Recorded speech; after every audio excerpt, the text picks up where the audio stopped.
بسم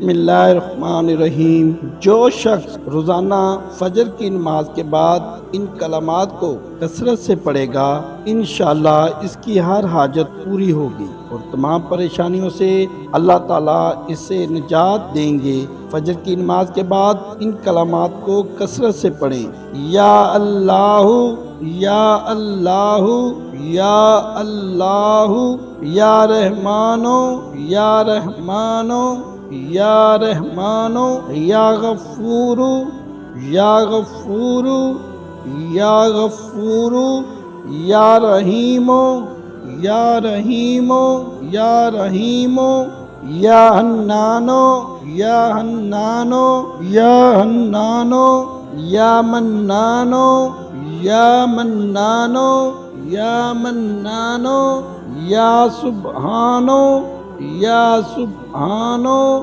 یا سبحان۔ امید کرتا ہوں کہ آپ اس عمل کو انشاءاللہ فجر کی نماز کے بعد ضرور کریں گے۔ انشاءاللہ یہ عمل آپ کی ہر حاجات، نیک حاجات کو پوری کرنے میں ضرور مدد کرے گا، کیونکہ اللہ تعالیٰ اپنے نیک بندوں کی ہوئی دعا کبھی رد نہیں کرتا۔ اگر آپ کو آج کی چھوٹی سی ویڈیو پسند آئی ہو تو میرے چینل علمی وظائف کو ضرور سبسکرائب کیجئے گا اور ساتھ لگے گھنٹی کے بٹن کو ضرور پریس کیجئے گا، تاکہ وظائف سے مالا مال ویڈیوز آپ کو ان کا نوٹیفیکیشن ملتا رہے۔ السلام علیکم۔